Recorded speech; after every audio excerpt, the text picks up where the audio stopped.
دوستوں اور بھائیوں، اللہ کریم نے سورہ ابراہیم میں ارشاد فرمایا ہے وَلَا يَحْسَبَنَّ اللَّهَ غَافِلًا، نہ گمان کرنا، ہرگز نہ سوچنا کہ اللہ کبھی بھی غافل ہوتا ہے۔ کبھی گمان مت کرنا، کبھی مت سوچنا کہ اللہ کبھی غافل ہوتا ہے۔ یعمل الظالمون، ان کاموں سے جو ظالم کرتے ہیں، یہ کبھی تصور بھی نہ جمانا۔ یحسبو کا معنی گمان کرنا، خیال کرنا، سوچنا۔ کبھی مت سوچنا، کبھی مت خیال کرنا کہ اللہ کبھی غافل ہوگا ان کاموں سے جو کام ظالم کرتے ہیں۔ اللہ نیکوں کے کام بھی دیکھتا ہے، اللہ پرہیزگاروں کے عمل بھی دیکھتا ہے، اللہ اچھوں کے کام دیکھتا ہے، لیکن فرمایا کہ میں اچھوں کے کام بھی دیکھتا ہوں، لیکن تمہیں بتا یہ رہا ہوں کہ ظالم کا کام بھی میں بڑی توجہ سے دیکھتا ہوں۔ ظالم جس وقت ظلم کرتا ہے نا، اس وقت وہ یہ سمجھ بیٹھتا ہے کہ میں ہمیشہ اسی طاقت میں رہوں گا۔ ظالم جب ظلم کرتا ہے تو وہ سمجھتا ہے کہ شاید یہی قوت، یہی طاقت، یہی جوانی، یہی اقتدار یہ قائم رہے گا، لیکن کبھی ظلم کا راج قائم رہ سکا نہیں، رہتا ہی نہیں۔ یاد رکھیے گا، جب فرعون بنی اسرائیل کے بچے مروا رہا تھا، یذبحون ابناءکم ویستحیون نساءکم، قرآن کہتا ہے کہ وہ عورتوں کو زندہ رکھتا تھا اور بچوں کو ذبح کراتا تھا۔ جو سب سے کم کی روایت ہے کتابوں میں وہ یہ ہے کہ اس نے 18,000 بچہ مروایا، یہ سب سے کم کی روایت۔ جس مفسر نے تھوڑے لکھے ہیں، سب سے تھوڑے، ورنہ یہاں تک آتا ہے کہ 70 ہزار بچے۔ بچہ گدھے کا بھی ہو تو پیارا لگتا ہے، جو بچہ ہوتا ہے وہ پیارا ہی ہوتا ہے۔ ماں کی گود سے کھینچ کے بچے کو قتل کرنا، اور 1 2 4 نہیں، ہزاروں بچے اس نے مروائے۔ فرعون نے کبھی سوچا بھی نہیں تھا کہ میں ذلیل کر دیا جاؤں گا۔ فرعون کہتا تھا کہ میں رب ہوں، میں خدا ہوں، کبھی سوچا ہی نہیں تھا، کبھی سوچا ہی نہیں تھا۔ لیکن بے پرواہی ویخ سجن دی، جتھے کسے دی پیش نہ جاوے، انہیں تاجاں والے در در رولے تے منگتے تخت بٹھاوے۔ بے پرواہی ویخ سجن دی، جتھے کسے دی پیش نہ جاوے، تاجاں والے در در رولے تے منگتے تخت بٹھاوے۔ کبھی سوچا ہی نہیں تھا۔ نمرود کی باری آ گئی۔ نمرود کہتا تھا میں رب ہوں، انا احیی و امیت، میں زندگی بھی دیتا ہوں، موت بھی دیتا ہوں، جسے چاہوں مار دوں، جسے چاہوں چھوڑ دوں، میں رب ہوں، میرا توتی بولتا ہے کوئی میرے برابر کا؟ ہزاروں بچے اس نے قتل کروا دیے، ہزاروں عورتوں کے حمل گروا دیے، ہزاروں لوگوں کو قتل و خون میں نہلا دیا۔ نمرود نے کبھی سوچا بھی نہیں تھا کہ ایک چھوٹا سا مچھر میرے ناک میں گھسے گا اور میں مار دیا جاؤں گا، کبھی سوچا ہی نہیں تھا۔ جب ظالم ظلم کرتا ہے تو سمجھتا ہے میں ہمیشہ ظالم رہوں گا، لیکن ایسا ہوتا نہیں ہوتا۔ جب حضرت بلال رضی اللہ تعالیٰ عنہ کی باری آئی نا، ابو لہب نے کہا تھا کہ بلال تجھے اتنی اذیتیں دیں گے کہ زمانہ یاد رکھے گا۔ جملہ کہا تھا ابو لہب نے کہ بلال تجھے اتنا تڑپاؤں گا کہ زمانہ یاد رکھے گا۔ بات اس کی سچ ثابت ہوئی، بات اس کی زمانے کو یاد ہے کہ نہیں یاد ہے؟ اس نے کہا تھا بلال تجھے اتنا تڑپاؤں گا کہ زمانہ، بات تو اس کی سچ ثابت ہوئی، لیکن ایک جملہ کہنا بھول گیا، ایک بات کہنی ابو لہب بھول گیا تجھے اتنا تڑپاؤں گا کہ زمانہ تیری تڑپ یاد رکھے گا۔ فطرت نے اسی وقت مسکرا کے کہا تھا کہ ابو لہب زمانہ بلال کا صبر یاد رکھے گا اور تیرا ظلم بھی یاد رکھے گا، یہ بھی یاد رکھنا۔ اگر صبر یاد رہے گا، عشق یاد رہے گا تو ظلم بھی یاد رہے گا، ظالم کو اس کے ظلم کی سزا بھی ملے گی۔ ہوتا کیا ہے؟ اللہ فرماتے انما یؤخرہم، میں تھوڑی مہلت دیتا ہوں ظالم کو، میں مہلت دیتا ہوں، اور ظالم سمجھتا ہے مجھے پوچھنے والا ہی کوئی نہیں، میں مہلت دیتا ہوں، وہ سمجھتا ہے مجھے پوچھنے والا کوئی نہیں۔ اللہ کے پیارے محبوب صلی اللہ علیہ وسلم کی حدیث بخاری شریف میں محبوب پاک صلی اللہ تعالی علیہ وآلہ وسلم نے فرمایا کہ اللہ ظالم کی رسی دراز کر دیتا ہے، اللہ ظالم کی رسی دراز کر دیتا ہے اور اسے کھلا چھوڑ دیتا ہے کہ چل کر ظلم، اسے طاقت بھی دیتا ہے، طاقت تو اللہ کی ہے نا ساری، تو ظالم کے پاس ہے وہ کس کی ہے؟ چل کر ظلم، وہ کرتا ہے، رسی دراز کر دیتا ہے۔ حضرت ابو سعید خدری فرماتے ہیں اللہ کے پیارے محبوب علیہ السلام نے فرمایا یاد رکھو پھر جب اللہ کسی کو پکڑتا ہے تو کوئی چھڑا ہی نہیں سکتا، جب رب پکڑ لے پھر کوئی چھڑا سکتا، چھڑا ہی نہیں سکتا، اللہ بھیجنے ہی مگر وہ جن کو وہ سفارش کی اجازت دے۔ یزید نے ظلم کی حد کر دی، جب تخت حکومت میں بیٹھا تو ظلم کی حد کر دی، حد کر دی اس نے سمجھا تھا کہ شاید یہ اقتدار میرے پاس رہے گا، شاید یہ تخت جو میں نے سجایا ہے اس پہ سجا رہوں گا، بنا رہوں گا، قائم رہوں گا۔ اسے سمجھ نہیں نہ آئی کہ حکومتیں ظلم سے نہیں عدل سے قائم رہتی ہیں۔ میرے عمر فاروق رضی اللہ تعالیٰ عنہ کی حکومت عدل سے قائم تھی تو 12 سال قائم رہی، 12 سال قائم رہی، اور عمر چلے گئے، عدل کرتے کرتے چلے گئے۔ میں اگلے جمعے بیان کروں گا حضرت عمر کے بارے میں، جناب عمر چلے گئے، عدل کرتے کرتے دنیا سے رخصت ہو گئے، لیکن مدینے کی گلی سے بھی جا کے پوچھو گے تو عمر کے عدل کی گواہی دے گی، مدینے کی گلی اور مٹی بھی کہے گی کہ عمر عادل تھا۔ یزید نے ظلم کیا نا، پورے 4.5 سال رہا، لیکن اس کا خیال تھا کہ میں جمع رہوں گا، بنا رہوں گا، رہ سکا نہیں رہ سکا، کیونکہ اللہ غافل ہے، اللہ کو پتا ہے۔ اور ایک اور بات بھی، ایک اور جملہ بھی کہنے لگا ہوں، اسے بھی یاد رکھیے گا، ظالموں کو مددگار بھی مل جاتے ہیں، ظالموں کو مددگار بھی مل جاتے ہیں، بلکہ ظالموں کے مددگار زیادہ ہوتے ہیں، بدی جلدی پھیلتی ہے، گناہ جلدی پھیلتا ہے، ظالموں کے مددگار زیادہ ہوتے ہیں۔ یزید کو مددگار ملے، ابن سعد ملا، ابن زیاد ملا، شمر ملا، خولی بن یزید ملا، بڑے اسے مددگار ملے جو کہتے تھے کہ بالکل کوئی خطرہ ہی نہیں، دنیا تو ترستی ہے تیری دید کو اور سب خیر ہے، ہر جگہ امن ہی امن ہے۔ موبائل بند کر دے جن کی جیبوں میں، اللہ آپ کو جزا دے، مسجد کی سب سیڑھیاں چڑھے تو انہیں بند کر کے آیا کریں، یہ خلل پیدا کرتے ہیں بعض اوقات۔ توجہ فرمائیے کیا فرمایا، اس کو کہتے تھے کہ کوئی بات نہیں، ساری خیر ہے، کوئی مسئلہ ہی نہیں، بالکل تو بے فکر رہ، ہر طرف تیرے نام کے ڈنکے بجتے ہیں۔ یزید جب ظلم کر رہا تھا تو سمجھتا تھا مجھے کوئی نہیں پوچھے گا، کوئی میرے قریب نہیں آئے گا، لیکن یارو اس تک دنیا کا کوئی بندہ تو نہیں پہنچ سکا، لیکن اللہ کا قہر تو پہنچ گیا نا،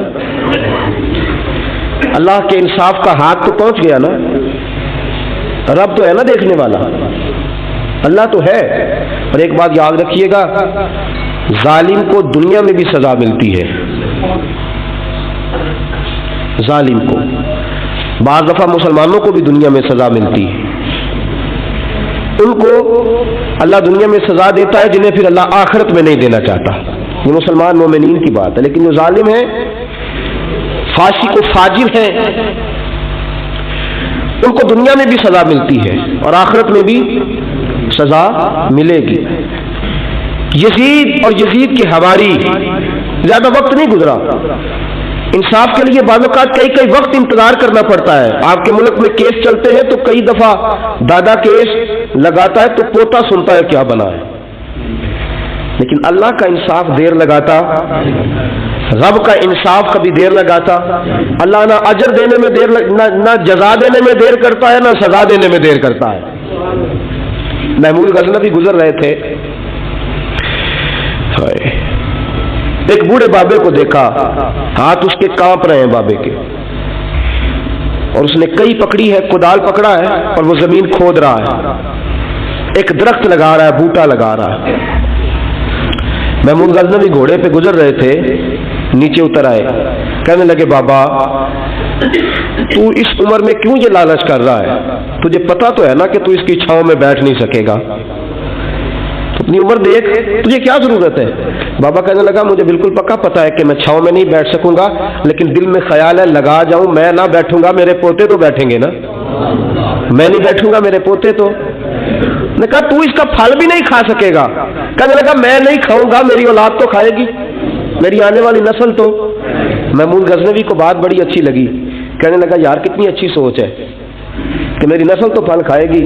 اس نے کہا لاؤ ایک اشرفیوں کی تھیلی, بابے کو تھیلی دے کے کہا بابا جی بات بڑی پسند آئی ہے, یہ لو تھیلی انعام رکھو. آپ کی بات نے تو ایک بہت بڑی خوبصورت راہ نکال دی دوسروں کی خدمت کی, یہ تھیلی رکھیں شرفیوں کی بطور انعام. بابے نے تھیلی پکڑی اور مسکرا کے کہنے لگا محمود تو کہتا تھا اس کا پھل نہیں مجھے گا, مجھے تو لگانے سے پہلے مل گیا ہے. تو کہتا تھا پھل کوئی نہیں ملے گا, دیکھ فٹافٹ مل گیا, ابھی لگایا نہیں ابھی پھل مل گیا. محمود کو یہ بات بھی بڑی پسند آئی, اس نے کہا ایک تھیلی اور دو. بابے کو ایک تھیلی, بابا تھیلی لے کے کہنے لگا محمود میرے اخلاص کی برکت دیکھ, لوگوں کی زمین میں فصل سال میں ایک بار ہوتی ہے, میری 2 بار ہو گئی ہے, میری فصل 2 بار ہوئی ہے, دیکھ میرے اخلاص کی برکت, میرے خلوص کی برکت. اس نے کہا بابے کو ایک تھیلی اور دے دو. اللہ جزا دینے میں دیر نہیں کرتا, سزا دینے میں بھی دیر ہے. آپ نے جزا کی مثال سنی, اب ذرا سزا کی سنو. جناب عثمان غنی رضی اللہ تعالیٰ عنہ درویش صحابی ہیں, صحابہ میں سے درویش, مظلوم, صحابہ میں سے سب سے زیادہ لوگوں کی خدمت کرنے والے اور حوصلے والے صحابی حضرت عثمان ہیں. کسی کو کچھ نہیں کہتے تھے. ایک دن ایک بندہ آیا, اس نے منہ ٹیڑھا کر کے حضرت عثمان غنی کی گستاخی کی. آپ نے فرمایا نہ کر, اللہ سزا دے گا. کہنے لگا کیسی سزا؟ آپ نے فرمایا میں نے تجھے کہا نہ کر, اللہ سزا دے گا. کہنے لگا میں تو کروں گا. منہ ٹیڑھا کیا. حضرت عثمان نے کہا یا اللہ جیسا یہ بننا چاہتا ہے بنا دے. لوگ کہتے ہیں نگاہ اٹھا کے دیکھا تو منہ ٹیڑھا ہو گیا تھا. اللہ جزا دینے میں دیر ہے, سزا دینے میں بھی دیر ہے. بچیے رب کے قہر سے, بچیے. اللہ اقتدار دے, دولت دے تو عاجزی اختیار کیجیے. اللہ حسن دے, جوانی دے, طاقت دے, ہمت دے تو عاجزی اختیار کیجیے. اکڑنے والے اسے پسند ہیں, اسے جھکے ہوئے لوگ پسند ہیں. اسے جھکے عباد الرحمن الذین یمشون علی الارض ہونا, رحمان کے بندے وہ ہیں زمین پہ چلتے ہیں لیکن گردن جھکا کے چلتے ہیں. اور اللہ فرماتے والذین یبیتون لربہم سجدا وقیاما, ساری رات سجدے میں کھڑے رہتے ہیں, لیٹے رہتے ہیں, ساری رات قیام میں کھڑے رہتے ہیں, سجدے میں جھکے رہتے ہیں. لیکن کیا ہوتا ہے والذین یقولون ربنا اصرف عنا عذاب جہنم ان عذابها کان غراما, ساری رات عبادت کی ہے, ساری رات کھڑے رہے ہیں, لیکن دن چڑھا ہے تو ہاتھ پھیلا کے کہا یا اللہ ہمارے گناہ معاف کر دے. میاں صاحب کہتے ہیں راتی ساری کر زاری, راتی ساری کر زاری, نیند اکھاں تھی دھوندے تے فجرے اوہی گناہگار کہاون سب تو نیویں ہوندے. راتی ساری کر زاری, نیند اکھاں تھی دھوندے فجرے اوہی گناہگار کہاون سب تو نیویں. یزید کے دربار میں, عبید اللہ ابن زیاد کے دربار میں جب سیدنا امام حسین کا کٹا ہوا سر پہنچا نا, اس نے ایک چھڑی پکڑی اور چھڑی پکڑ کے نا تو امام حسین کے لبوں پہ مارنے لگا. کہنے لگا تجھے کہا تھا نا بات مان جا, کٹا ہوا سر پشت میں رکھا, تجھے کہا تھا نا بات مان جا. راوی کہتا ہے عبید اللہ ابن زیاد نے چھڑی ماری اور اس نے بے ادبی کی. کہنے لگا تو تھا ہی اس قسم کا, تیرا یہی حال ہونا چاہیے تھا معاذ اللہ. حضرت